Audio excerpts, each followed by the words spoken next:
is about pulling the levers of power where they exist. And the levers of power are in Europe is about pulling the levers of power where they exist. And the levers of power are in Europe is about pulling the levers of power where they exist. And the levers of power are in Europe.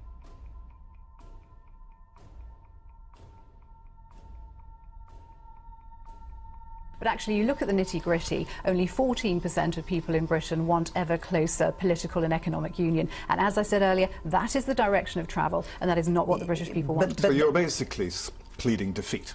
You're not prepared to get stuck in and change this. Absolutely not. I'm not pleading defeat. I think it's the people like you, with respect, Peter, who are pleading defeat in seeing that Britain cannot exist outside of the European Union. I see Britain as a very strong, economically powerful country. We are the 6th largest world economy. We have everything to play for in leaving the European Union. Why can't we have the best of both worlds? We take our seat back at the World Trade Organization. We sit on the UN Security Council again. We join the World Bank, So you'd sacrifice everything NATO. for a chair?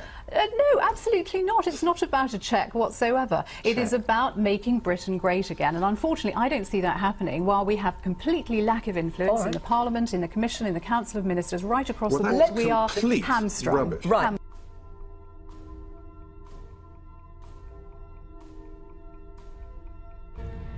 The Commission believes that we must, again and again, state clearly that all EU citizens are entitled to free movement, without exception. They enjoy the right to free movement as a direct consequence of being European citizens, as having their member state to be a member of the European Union. And the free movement is one of those basic rights citizens enjoy. We have this big problem, which is that the British economy is going like that. It's rocketing ahead, particularly in the south. The European economy is flat, and for that specific reason, we now do have a migration problem we wouldn't have had in the past. The makeshift huts are built on a rubbish dump, yet they call this home. Can we come in? Tiberius Bokor arrived in London 2 weeks ago. He earns £40 a day as a labourer. He built this small cabin from scraps of wood he found. It now sleeps 3 people. Your sense is that the free movement of peoples inside the EU is incompatible, it's non-negotiable. It's a fundamental principle. Almost all the men here are fathers, sending money back to their children they left in Romania. It's me have money, me go to Romania. What don't you like about them being there? Would you like to open your window and see that? Or look out your curtain and see it? Every day you look out your bedroom window and see that. They're building shanty hats all over there.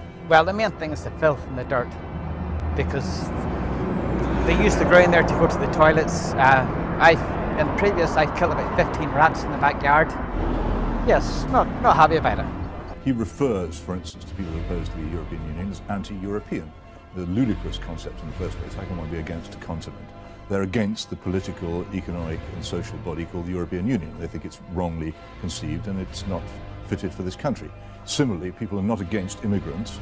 They're against the politicians who have launched the most extraordinary wave of mass immigration, which has transformed the country out of all recognition, especially for poorer people. No money, no work, no possible to go to Hazard. Would you like to have a home with a bathroom or with water? Water, me go to Tesco. You go to Tesco to wash? Yes. And therefore, their complaints are perfectly legitimate and cannot be mischaracterized except by their enemies as some kind of racialist, foaming, contemptible response, but should be treated seriously. But this is what the proponents of the European Union will never do. They have never understood the objections to their project, and they have always misrepresented and actually slandered those who oppose it.